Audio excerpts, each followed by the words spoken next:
Le corokia. Alors oui, le corokia, c'est un arbuste qui est très peu répandu et qui est très rare.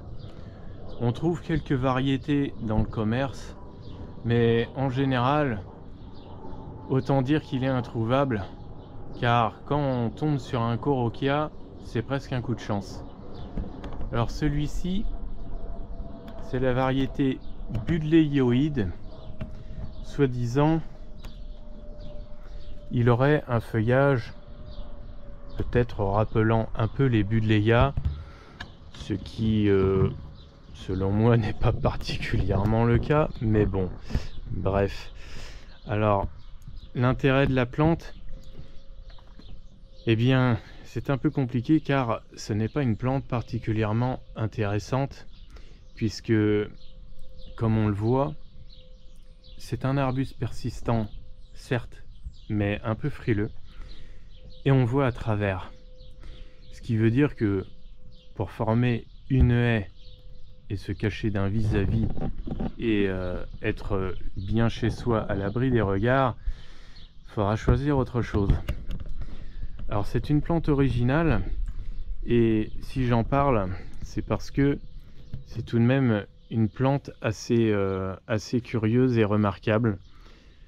Alors les corokias sont relativement proches des cotonéastères, et c'est pour ça qu'on peut lui trouver quelques ressemblances avec les cotonéastères. Je dirais que la grosse différence se trouve au niveau de la couleur des fleurs, puisque les fleurs sont jaunes, alors que généralement les cotonéastères fleurissent blancs. Alors c'est un arbuste persistant. D'ailleurs, on trouve aussi une autre variété ou deux autres variétés de corokia qui seraient persistants assez facilement dans le commerce.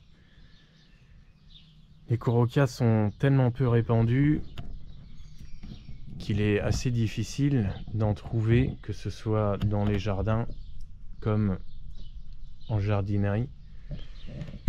Et même dans les jardins à visiter, on peut dire que c'est une plante très rare.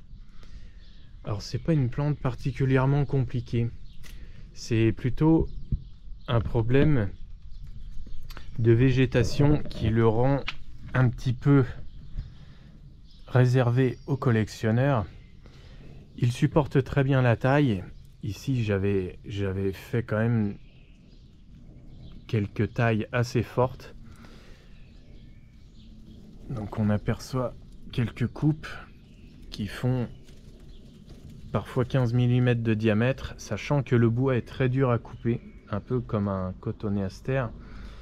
Les tiges sont très fines, hein. Les jeunes pousses mesurent 2 ou 3 mm. C'est un bois très dur. En même temps, le bois est très souple. Alors la floraison est assez durable, mais on ne voit les fleurs que de très près, puisque tout compte fait, une fleur mesure environ 1 cm de diamètre. Alors, on ne peut pas vraiment dire que ce soit une floraison parfumée, même si on peut détecter un certain parfum.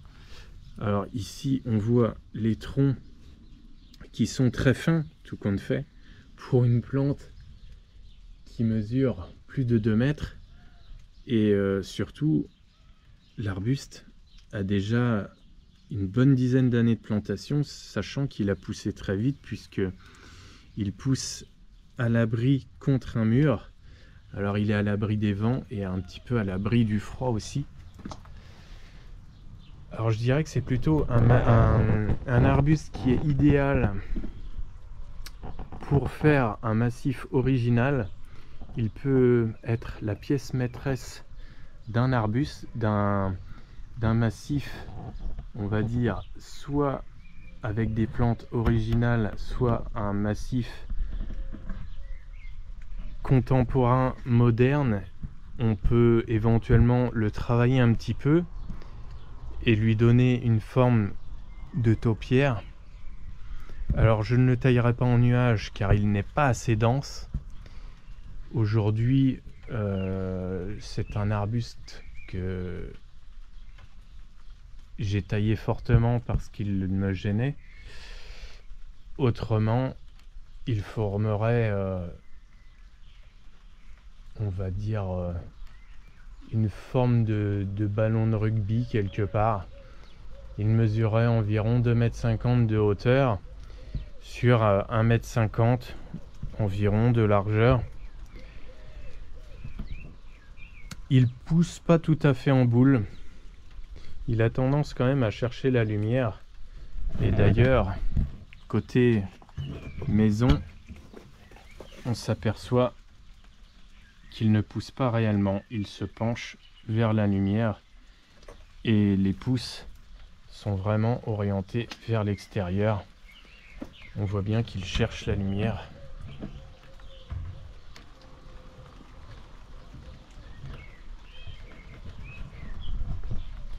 Donc voici un arbuste assez curieux et original que je déconseille bien évidemment pour faire une haie libre ou une haie taillée, puisqu'il n'est absolument pas compact.